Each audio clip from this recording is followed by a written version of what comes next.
Most people do not choose to live in a great manner.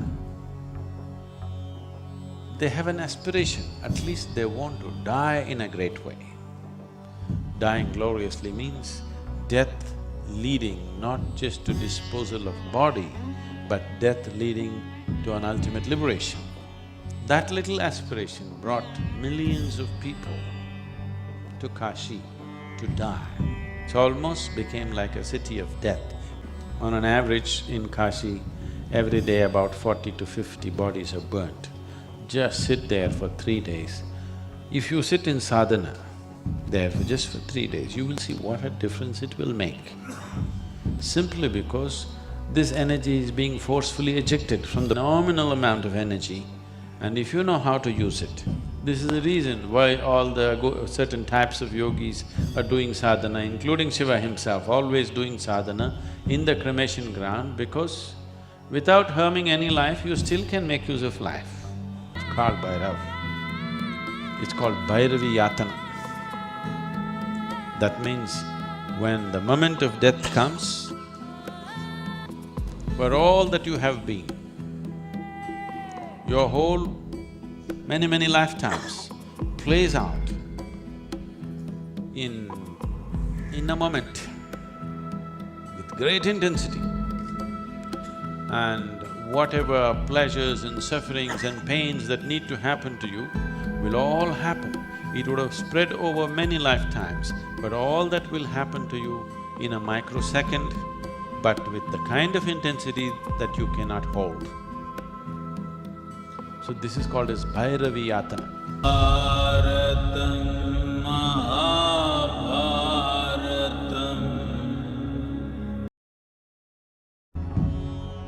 Sadhguru, this is also called the city of death. In every Hindu household, you hear that one has to come to Kashi, either to die or after one dies to do the final rites here. Why is this tradition? Why do we hear about moksha and nirvana and all those words associated with Kashi? I would love to know why Kashi is so significant and so linked with life and death.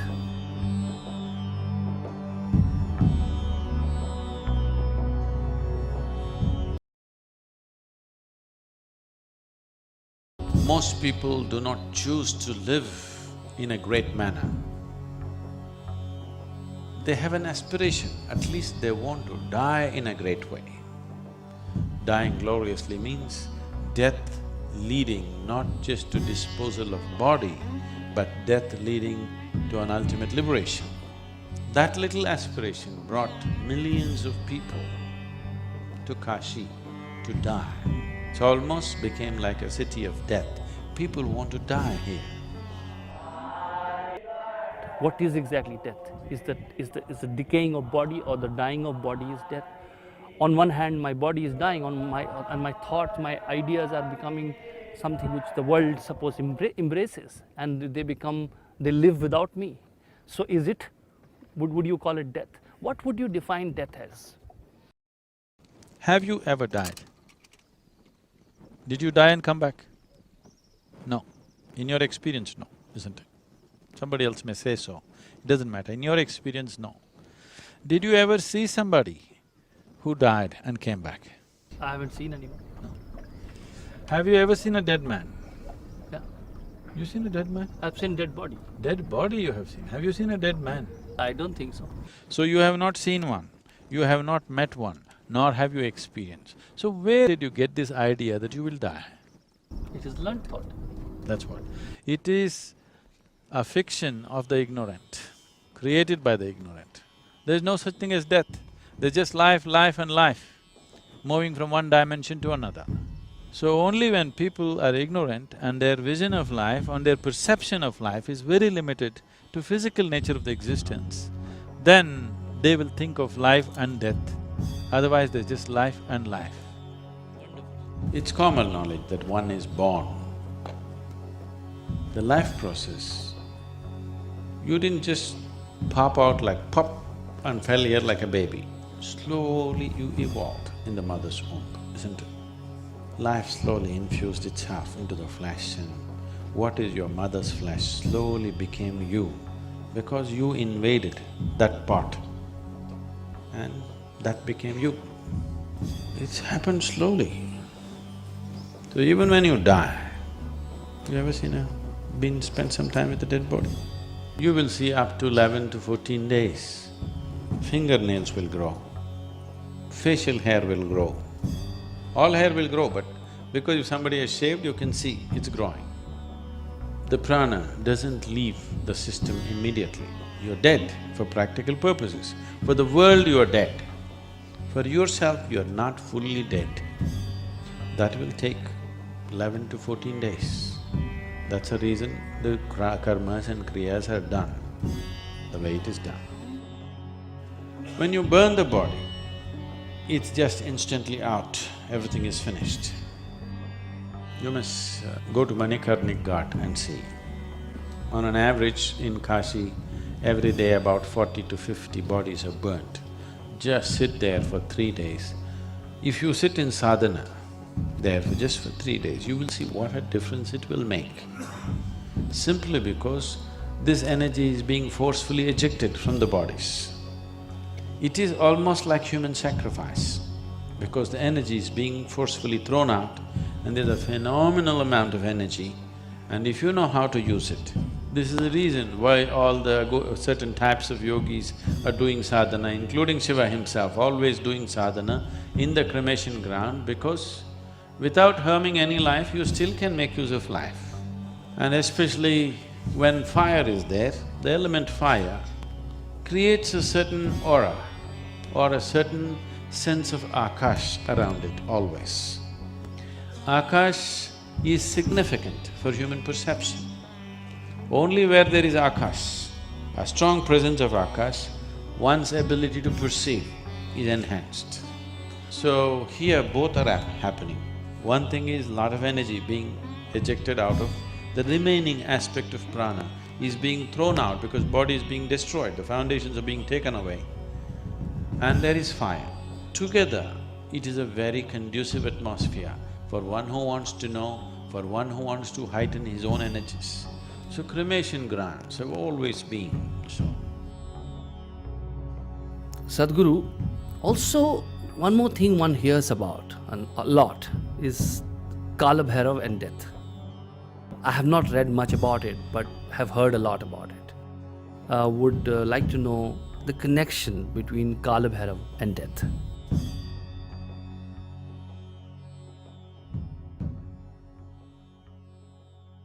Mahadeva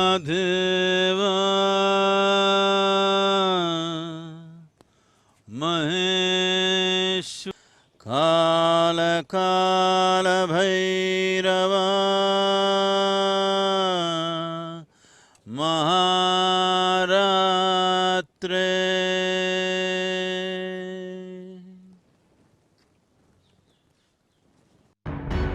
Upon hearing Brahma's lie that he had reached the very top of the eternal pillar of light, a very fierce, terrible form of Shiva emerged. He was Khalabhairava, the Lord of Death, who ripped off Brahma's 5th head in an instant. This, however, made him guilty of a Brahma Hatya, the sin of killing a Brahmin, and a Brahma's skull immediately stuck to Bhairava's hand. To get rid of the skull, Bhairava took on the Kapala Vrata, or the vow of the skull. To absolve himself of the sin, he wandered across the land, using the skull as a begging bowl. Seeing this, Vishnu advised Bhairava that returning to Kashi, where he had revealed his true form, was his only salvation. As soon as Bhairava entered Kashi, the skull fell. The ground upon which this skull fell was known as Kapala Mochana Tirtha, where the original Khalabhairava temple was established. Here, Bhairava remains as Papa Bhakshana, or the sin eater, consuming all the sins of the devotees and pilgrims who came to seek refuge in him.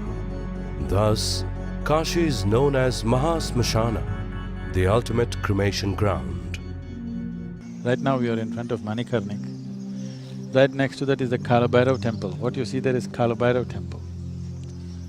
Khalabhairava means Bhairav is one who takes you beyond fear.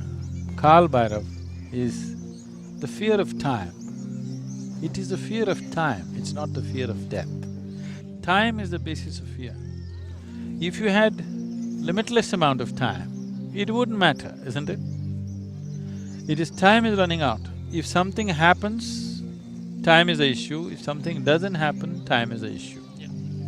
That is why Khalabhairava, if you are free from the fear of time, you are free from fear itself, absolutely. So Khalabhairava is a deadly form of Shiva. It was guaranteed, if you come to Kashi, you will attain to mukti. It doesn't matter what kind of a lousy creature you have been all your life. So all the lousy creatures started coming because they lived badly and they want to die gloriously. So he said, there needs to be some check. So he took the form of Khalabhairava. It's called Bhairavi Yatana. That means when the moment of death comes, for all that you have been, your whole many lifetimes plays out in a moment with great intensity. And whatever pleasures and sufferings and pains that need to happen to you will all happen. It would have spread over many lifetimes, but all that will happen to you in a microsecond, but with the kind of intensity that you cannot hold. So this is called as Bhairavi Yatana. Yatana means ultimate suffering, it's something that happens to you in hell. He will make it happen to you here. So when you want to do that kind of a job, you need a right kind of costume. Shiva put on the right kind of costume and became Khalabhairava to create Bhairavi Yatana for you, to create such phenomenal pain that you have not imagined possible, but just for a moment, so that after that, nothing of the past remains in you.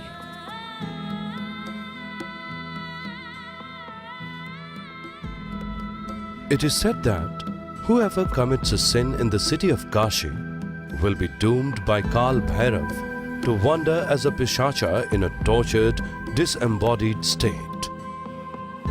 Even for such tormented beings, the city of Kashi offers liberation at the Pishachmochan temple.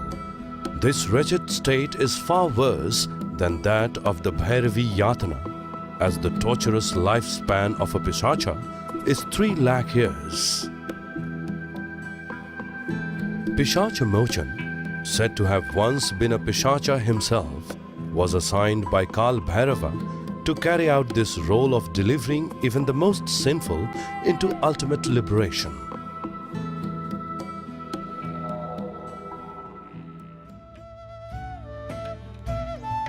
Sadhguru, with such a powerful mechanism set up for a human being to evolve and be liberated in this place, is there a need to do any rituals in Kashi? Because, what I hear from you is that there is a great design to this place, the yantra you talked about. So your mere presence here should be enough. Still, I see many people come here to do rituals of various kinds. What is the significance of such rituals?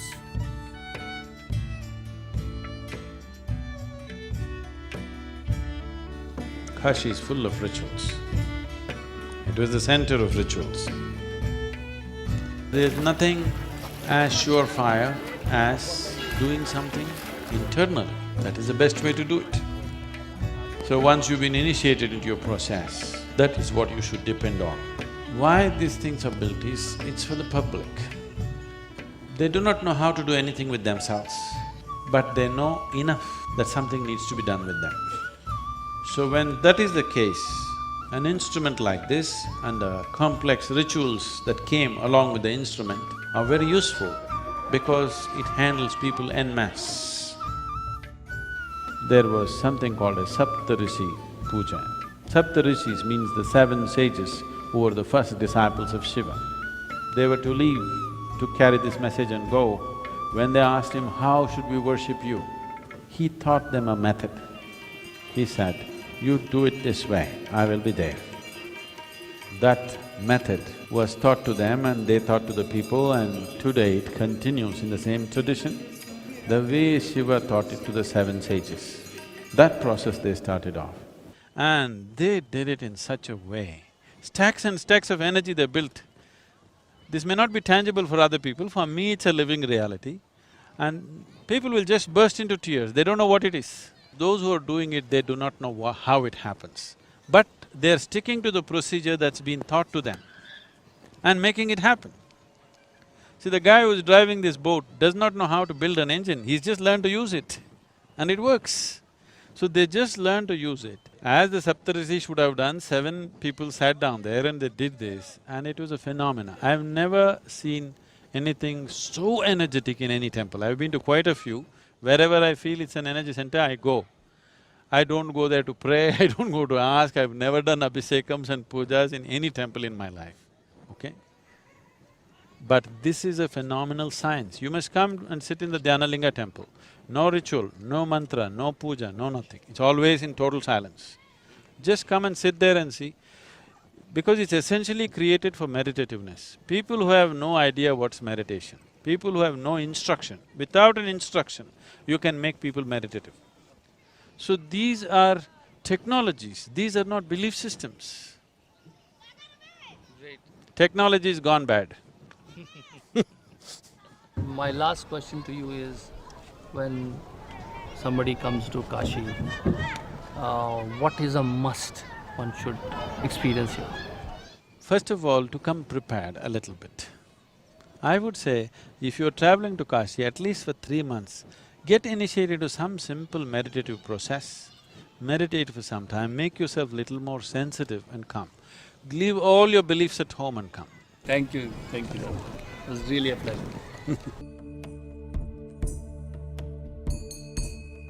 This is the most complex and sophisticated machine on the planet, that's Kashi. It's phenomenal that somebody created a place like this.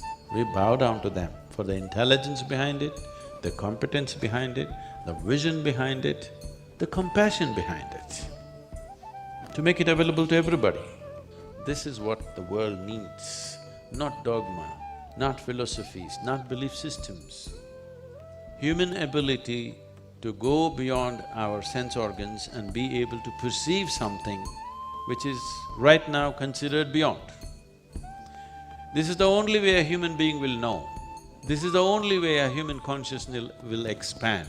This is the only way a human being will evolve beyond narrow divisions that have happened in human societies. But those instruments are being systematically destroyed. It's important that these things are brought back. Past we have survived. The question is, the future, will we survive? This has been unfortunate history of humanity, that the greatest things on the planet will not survive, the crudest things will survive. Unless societies, individual human beings take care to nourish them. It's very important. If you want a refined society for tomorrow, Bharatam Mahabharatam